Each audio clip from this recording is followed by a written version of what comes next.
All right, well, thank you and God bless you. And I come to you, obviously, through a videotape here this evening. But before we get started in our lesson that I'm calling the giant of all giants, we'll be dealing with the issue of pride. I want to take a few remarks to say thank you so much for teaching Connect groups as you disciple them in my stead. I think that discipleship is a part of the main church mission, and you're part of the team, a very important part of the team, and I want to thank you so much for discipling and ministering and committing your time and energy to do this. My goal in the fall months of September, October, November, and December is to have over 400 adults in these Connect groups.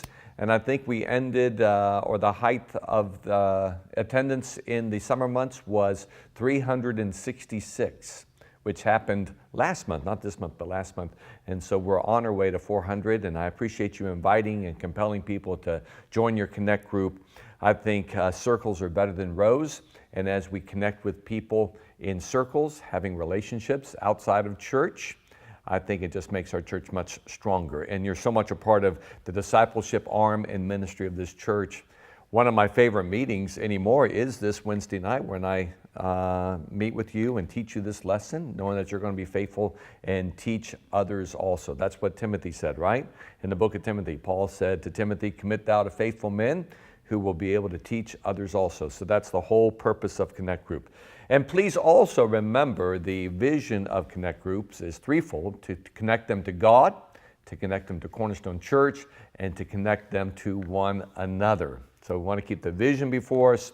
We want to keep the main thing, which is, I don't care where you meet, and I don't care what you do, so long as you what? Teach the lesson. And I trust that you are doing that. Well, last month we talked about giants, and we talked about how we can have giants in our life, and David and Goliath was our main scripture passage, and how we need to defeat giants. And one thing about giants is they measure how big we are. And if there's a giant in your life and that giant is only 4 foot tall, that means you're 2 foot tall. But if your giant is 10 foot tall, well, you might be 7 feet tall, and that giant might be 10 feet tall. So a giant measures how tall we are, and sometimes we outgrow our giants.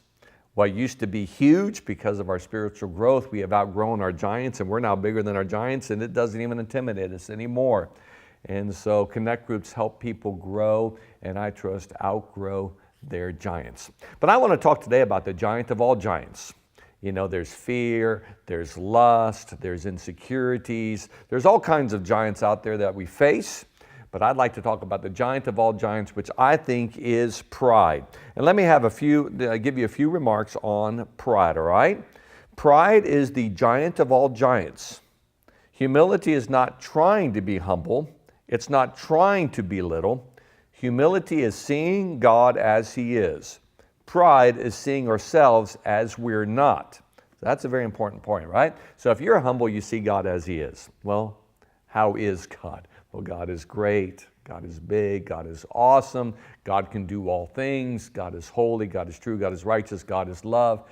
And humility is seeing God as He is. Pride is seeing ourselves as we're not. And we're prideful when we begin to see ourselves as the source of life to people, the answer to people. We see ourselves as important, big, able to do whatever it is. We trust in our own wisdom or resources.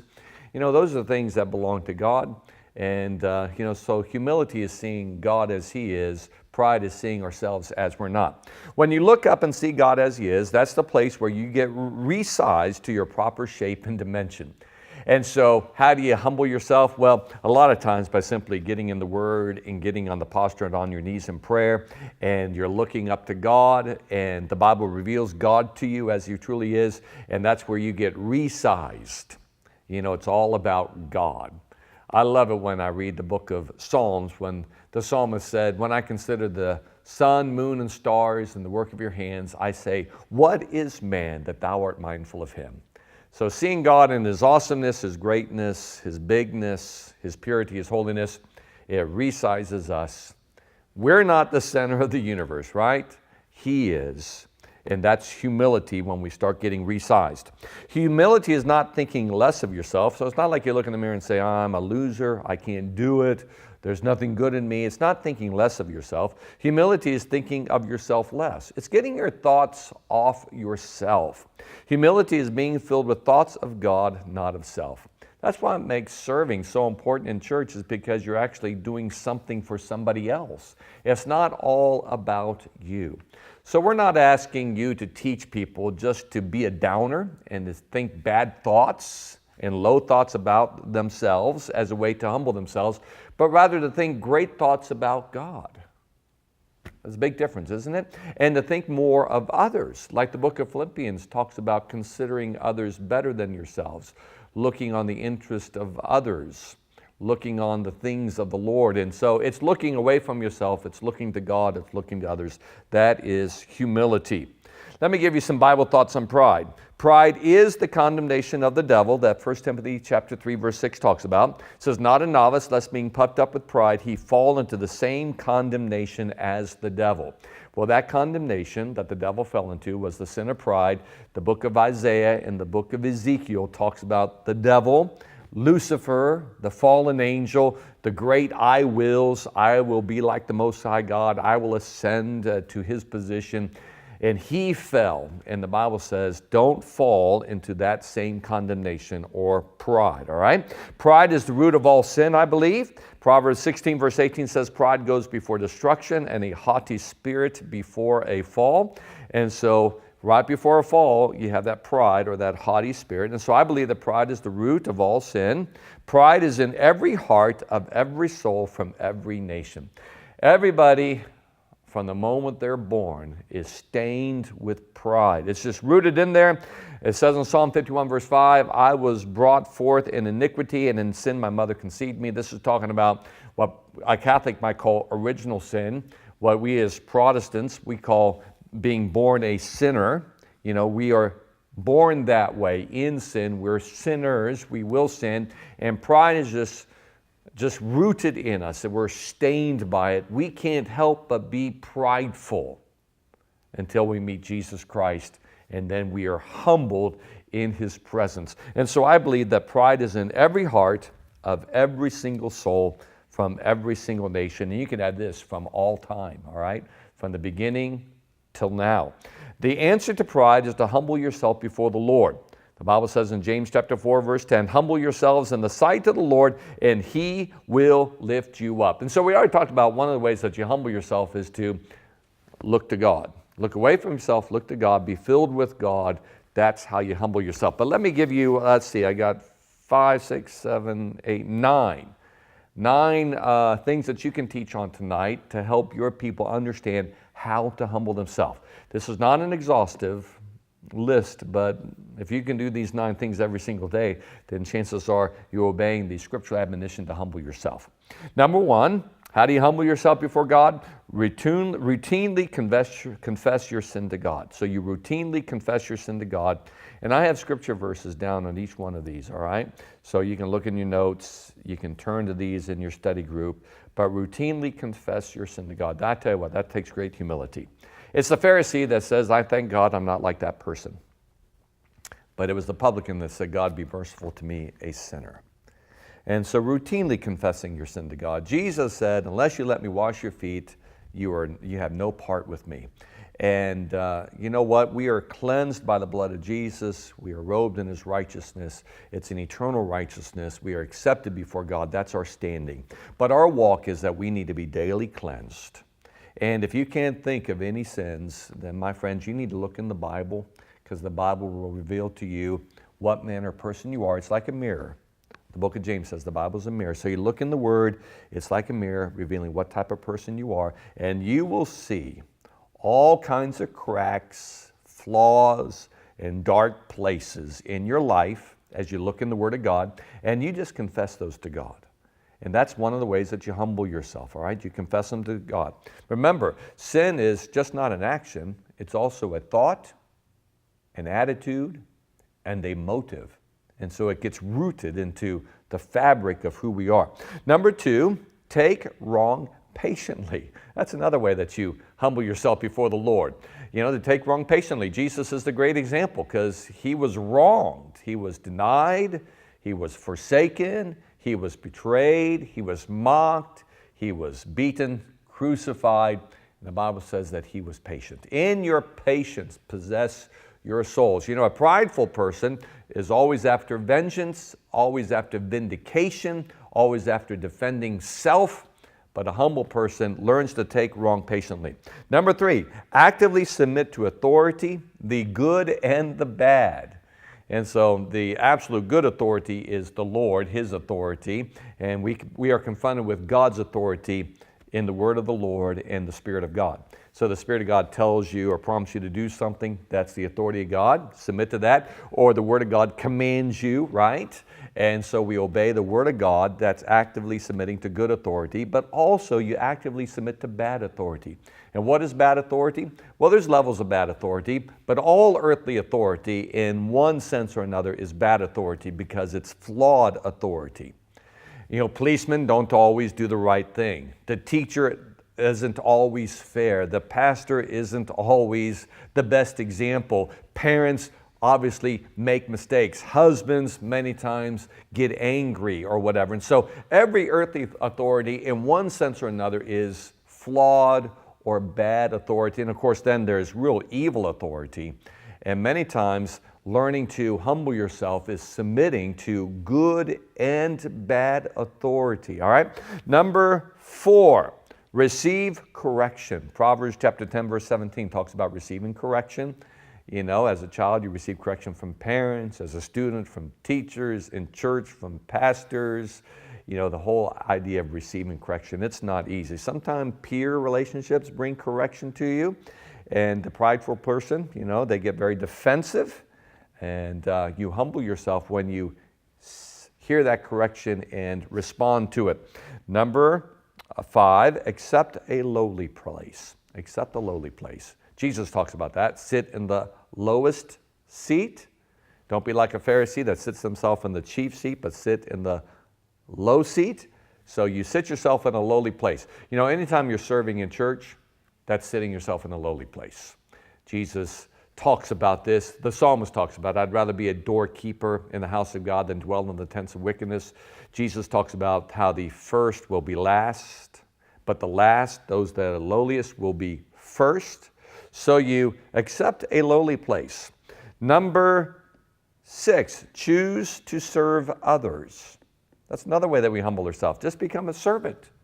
Serving in the house of God is humbling yourself. Number 8, be quick to forgive. Number 7, be quick to forgive. Matthew chapter 18, verses 21 to 35. The prideful person has trouble forgiving. How dare they do that to me?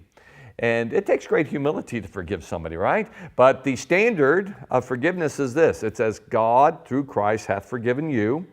So that's freely, that's completely, that's eternally. That's great forgiveness right there. And Jesus gave a parable that says, if you have anything against anyone, then you forgive. Anything against anyone. And you might be saying, well, they did this thing. Anything. Well, you don't know who it was that said this or did this. Anyone. And so humility enables you to be quick to forgive. And then that brings us to number 8, cultivate a grateful heart. The attitude of gratitude. Praising God, thanking God, worshiping God. That keeps you humble. And one final one, rejoice in the promotion and blessing of God upon others. And John chapter 3, verses 26 to 30 is the passage of Scripture. Speaking of John the Baptist, he had a great following. Then along came the Lamb of God, and he pointed him out, and then everybody started following him. And John lost disciples. He lost his crowd of believers. They all started following Jesus. And John chapter 3 talks about this tremendous heart response that John had. He had no trouble having people follow Jesus. He was rejoicing in the prosperity of another person. And it's not easy to do, but the Bible says to rejoice with those who rejoice, to weep with those who weep. And sometimes when people get blessed, we don't like that because in some way we think it should have been us. And it's a small heart that can't rejoice when God blesses another person or blesses another ministry or blesses another family, either with promotion or wealth or children or followers or influence. And so humility is saying, you know what? I'm going to bless them and rejoice in them for what God is doing in their life. And we need to understand that the blessing of God is not a pie, like an apple pie that has 8 slices to it. And so you have a slice of pie, and then your friend gets 3 slices of pie. Well, there's only 4 slices left that God's going to divvy up to others. And so his 3 slices took away from how many slices you got. That's not it. God has not a pie that he divides up amongst his children, and there's only so much to go around. But his pie is unlimited. And so God could give 22 slices to your friend, and he can give 52 to you, and 1,000 to another, and then later on in life, he can give you 2,000 slices. It's an unlimited source of blessing. And so when God blesses somebody else, it is never diminishing you or taking anything away from you. Therefore, you can rejoice in the blessings of God. All right, let me read to you this quote. It's a great quote by Louis Giglio. It says this: "The challenge for us from God is to come around and embrace the concept of being small rather than large, of fading away rather than emerging stronger and stronger as time unfolds, because the kind of men and women that are going to take the reins and bring us into the kingdom of God are the kind of leaders who are okay with their smallness. Something in the culture keeps telling us that bigger is better. Upsize it." Kind of like when you go to McDonald's. Give me biggie, right? Biggie size it. "And in the economy of God, smaller is always potent. The best model of all on earth, of course, is Jesus. There's nothing smaller than unpacking all of your glory in heaven and coming down to this planet." And so we're talking about smallness, the little leader. You know, I just got back from Peru not too long ago. And when I was in Peru, you know, there's a number of pastors that were invited from America to teach the pastors' conference. And I was one of 4 others. So I was one of 5. And they all had their giftings, they all had their style, they had their anointing. And, you know, the temptation is to try to outperform or outshine, you know, to be the star. And I was just so challenged of the Lord to be the little leader. You know, to sit not on the front row, but sit back and do my assignment, do it to the best of my ability, to the glory of God, to rejoice in the anointing and teaching of God upon others, and just simply be little. And it's in being little that leads to promotion and anointing, because God resists the proud, but gives grace to the humble, to the little. And so tackling pride, I tell you what, you'll never get it completely tackled, because as soon as you feel like I've conquered that, that's the sin of pride. And so you'll be dealing with it your entire Christian life. And so I'm going to read to you a story on the downfall of King Uzziah. And this is out of the New Living Translation. And so I encourage you to use this translation, because that's the points are taken out of how it's worded. So it's the New Living Translation found in 2 Chronicles chapter 26. And I have 6 verses here that I'm going to read, all right? "Uzziah was a good king. In Isaiah, in the year that King Uzziah died, I saw the Lord." That's Isaiah 6. But this is 2 Chronicles 26. "He was a righteous king, a good king. He did good. He sought the Lord. But at the end of his life, he got lifted up with pride." So pride can take you down as a novice and also as a mature man. It says, "But when he had become powerful, he also became proud, which led to his downfall.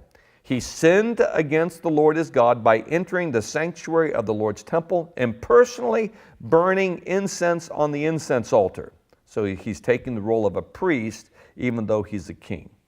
"Azariah the high priest went in after him with 80 other priests of the Lord, all brave men.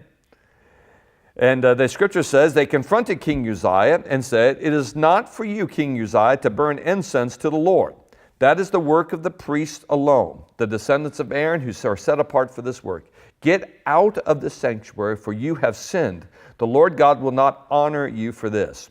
Uzziah, who is holding an incense burner, became furious.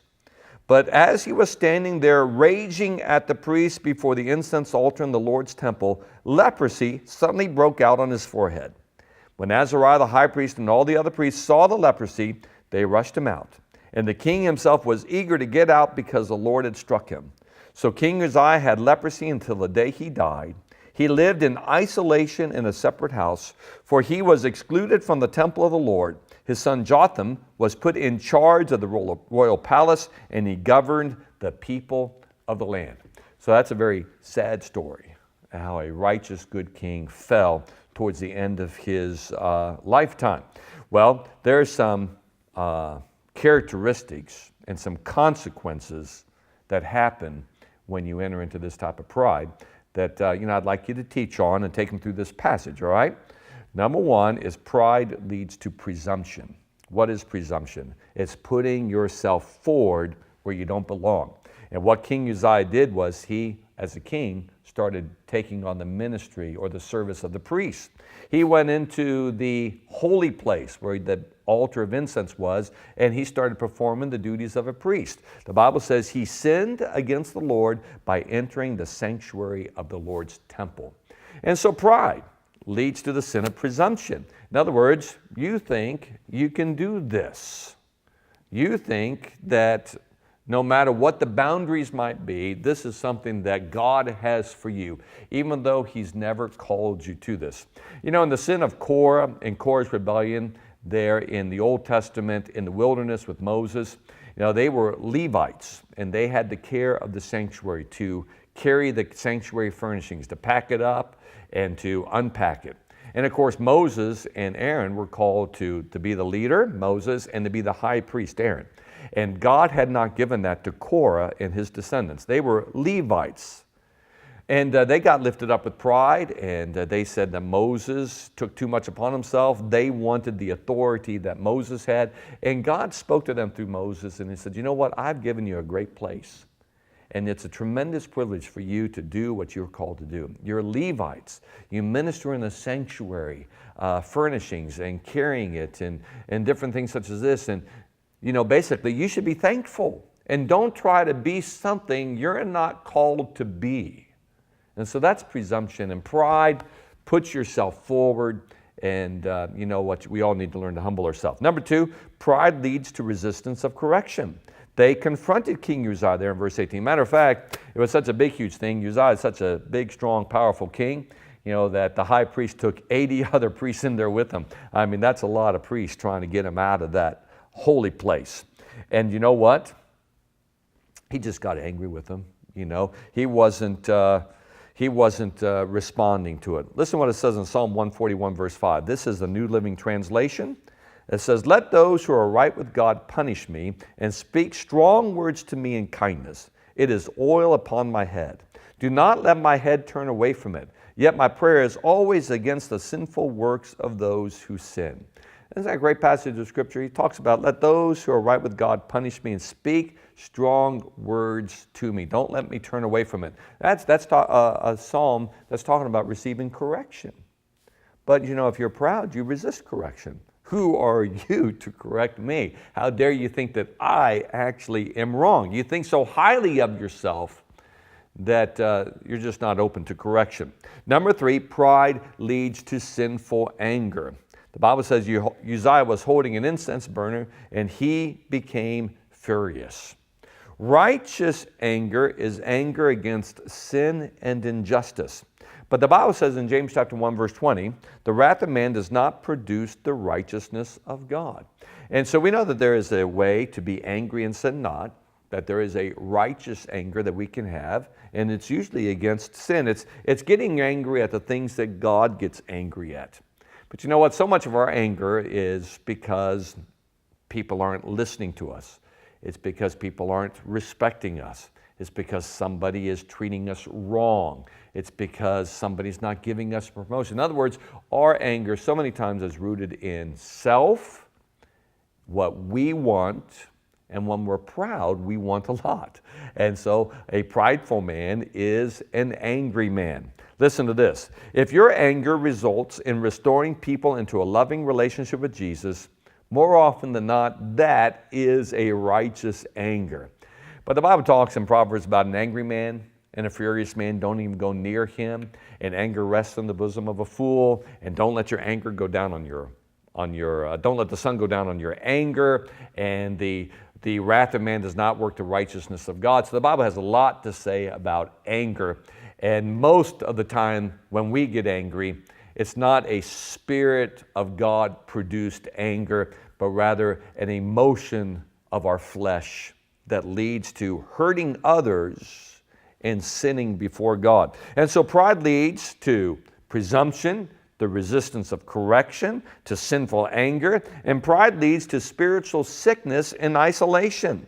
Leprosy suddenly broke out on his forehead, and because of that, he lived in isolation in a separate house. Now, leprosy was a terminal sickness that was highly contagious, and it is a type of sin. You know, sin is very destructive in our lives. Sin is a terminal illness unless we're healed of it by God's blood, right? Through the blood of Jesus. And sin actually is, or leprosy is able to spread. And our sin can infect others with it. Prideful people eventually lose relationships in their life because their pride is destructive. And so a prideful man does not make a good husband, nor does he make a good father, because his pride leads to anger, and that anger leads to sin, and we know that sin has consequences. Sin destroys relationships in a marriage, in a family, in a church, in a workplace, and so pride leads to spiritual sickness. It is a sin, and ultimately you end up isolating yourself. You have less and less friends in your life the more anger and pride overcomes you and begins to control you.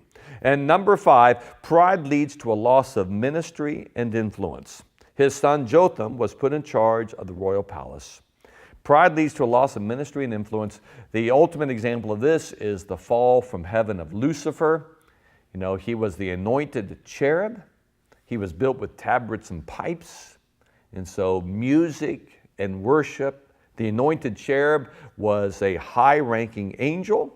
He was the anointed cherub that covers. What does that mean? He is in the very throne room of God, covering the Lord with his wings. If you go into the most holy place, and you have the ark and the mercy seat, and then they had the cherubim, and those cherubim had their wings over the ark and the mercy seat. That is a picture of the true tabernacle or the throne room of God. And Lucifer was one of those special high-ranking angels in the very mountain or throne of God, the fire presence of God, given special access, special position. And he was the anointed angel cherub that covered God right there in heaven. And of course, he got lifted up with pride. This place wasn't big enough for him when he got pride in his heart. And the Bible says he was cast down from heaven. He lost his position. He lost his ministry. He lost his influence. You know, he is built with tabrets and pipes, and some people say that he was the great worship leader in heaven. Now, the Bible doesn't say that. They just kind of draw that out of the scripture, all right? Because he was built with tabrets and pipes and was the anointed cherub, and there's great worship in heaven. So they say he was the worship leader in heaven, but that's not biblically for certain.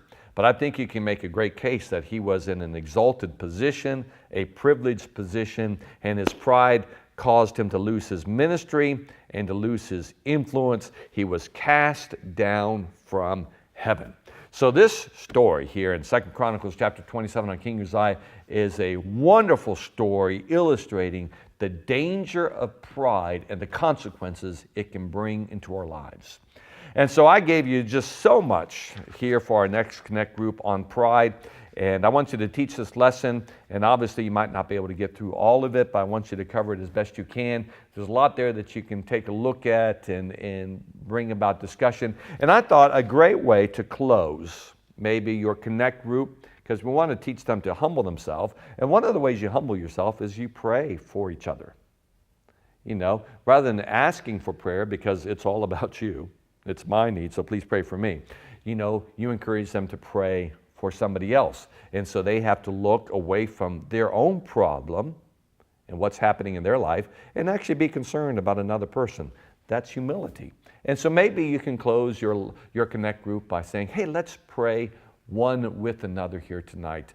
Take another brother or sister's burden or need to the Lord and intercede for them. Have some sympathy and empathy when you do it. Express your faith, and God answers prayer. Maybe that's one way that you can close your Connect group, is by having them all pray for each other and with each other.